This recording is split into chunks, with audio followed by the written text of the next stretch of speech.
In his 30 years of living in the universe, Prince Vegeta had thought he'd never see a sight like this.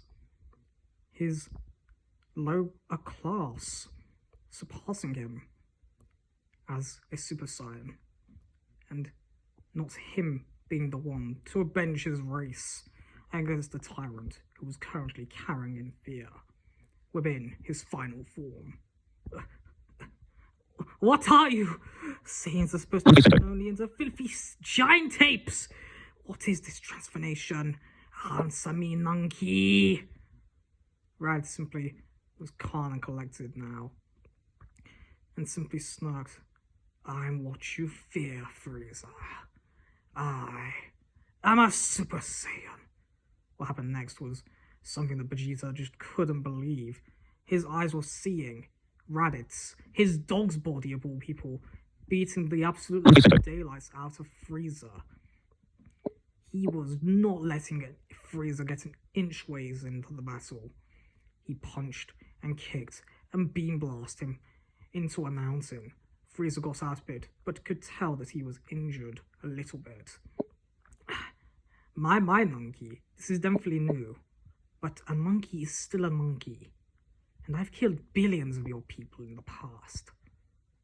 I should kill you all here as well, right where you stand. Frieza conjures a death ball and hurls it at the planet, but Raditz just simply lets it happen. No, Nutter, this planet means nothing to us, Saiyans. Vegeta even shrugged. He too didn't care much for planet Namek.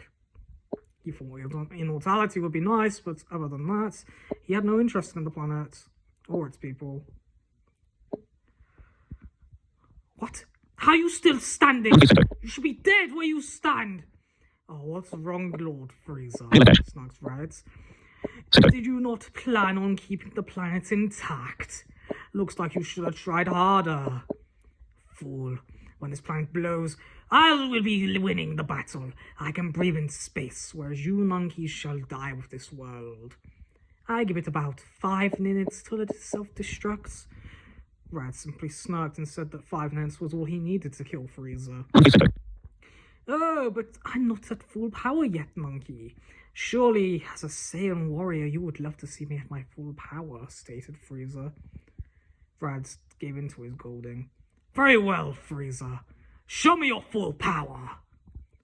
Vegeta admitted he too wanted to see what Frieza was truly capable of maximum power. And so, Frieza then went to 100% of his maximum power. And this sort of made the battle even. For a while. Not bad, Frieza. Not bad at all.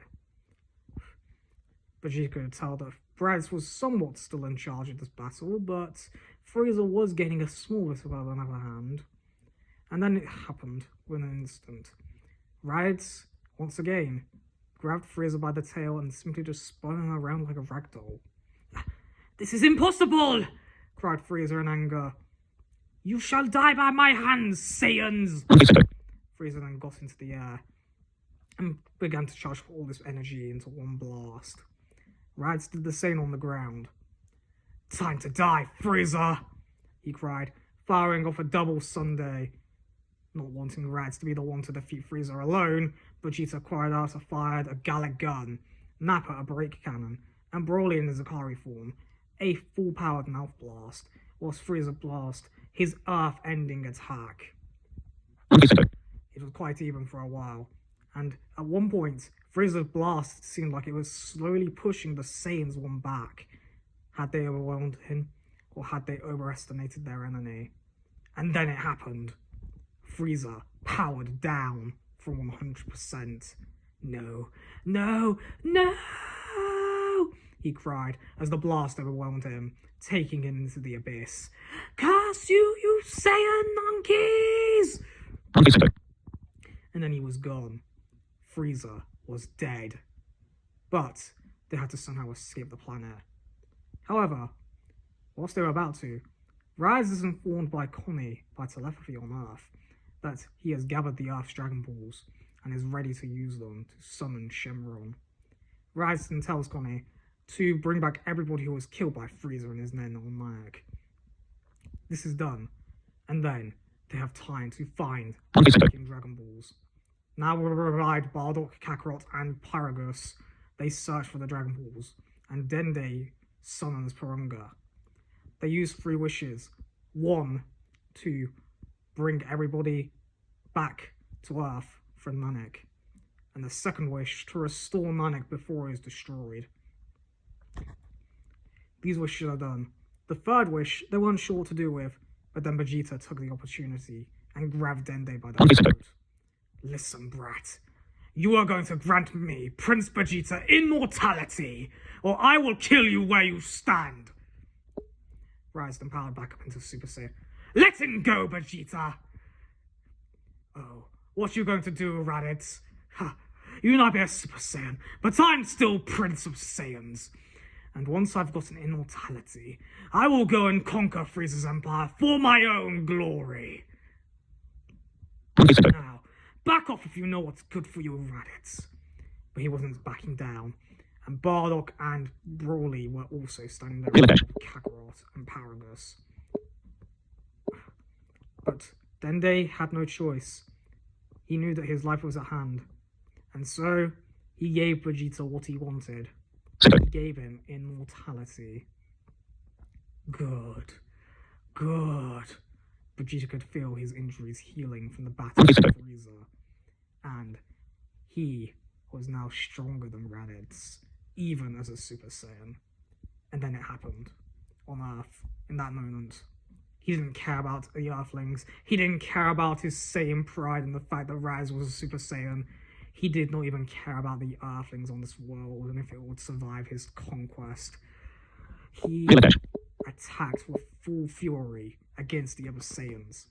It was okay for Raditz to fine, but eventually Vegeta's stamina was able to keep up, and Raditz lost his opportunity to take out the prince. He knew that they would all have to fire a full power attack to knock him out if they were to survive this. Raditz told the other warriors to do so, and so Kakarot fired his Kamehameha, Bardock a riot javelin, Paragus a full power energy blast, Broly a mouth beam, and Raditz his signature double Sunday. Vegeta didn't even bother to block the attack.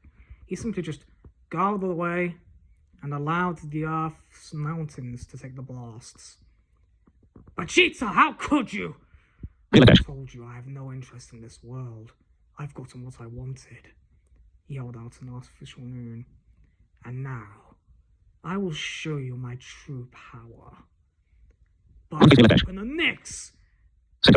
But Vegeta then realized that his tail was gone. Or had it? He could feel it when he was getting immortality, but he didn't realize it then.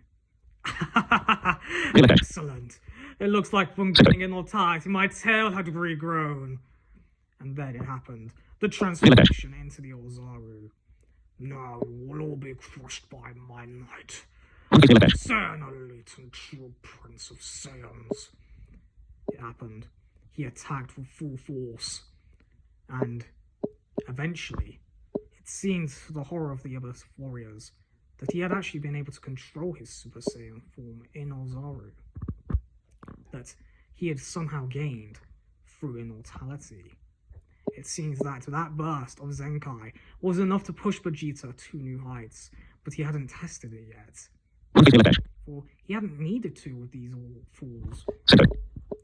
I am going to kill you all, said Golden Ozaru Vegeta, as he fired a massive Gallic gun.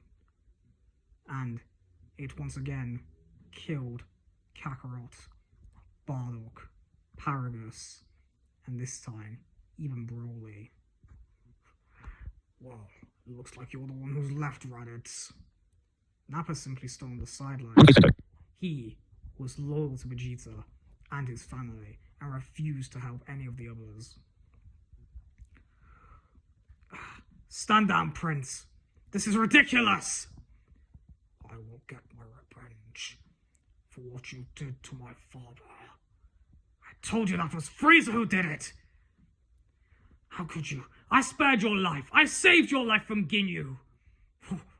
I don't care about that anymore. Bye, he said as he crushed on Raditz, but as he was about to be impaled by Vegeta's foot, a small blast hit through his leg. He felt a small bit of pain from that blast, but it felt more like a piercing beam. Raditz turned his head and saw that Piccolo had saved him and dragged him away to the lookout. What are you doing here, Nanekion? You can thank me for saving your life, at least. What happened to the other Salyans? They were killed by him. Very well. We don't have much time, but there is a way we can get stronger, he said. And Raditz could tell that Piccolo had gained a bit of power, and he asked how this was possible.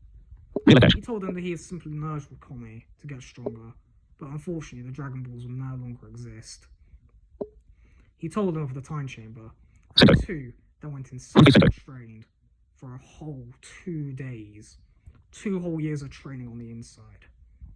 Raditz could handle this just about thanks to his help with Piccolo, and he unformed a new form, something that would be stronger than Vegeta's Super Saiyan. This was Super Saiyan 2, but he also thought if there was something beyond it. He tried conjuring a power ball like Vegeta had, and he noticed that a part of his tail had also grown back. Well, not fully, but he tried looking at the moon, and to a degree it did work. He sort of gained what Broly had gotten in his Akari form. Not a full Ozaru, but not also near human form. He then tried controlling the state, and it worked. But he still was only in the Akari state, not a golden Ozaru like Vegeta was. And then Piccolo tried something that Raditz wasn't expecting. He tried pulling out Raditz's tail. Nanekion, what do you think you're doing? We don't have time for this. Stand still. This might be of use to us.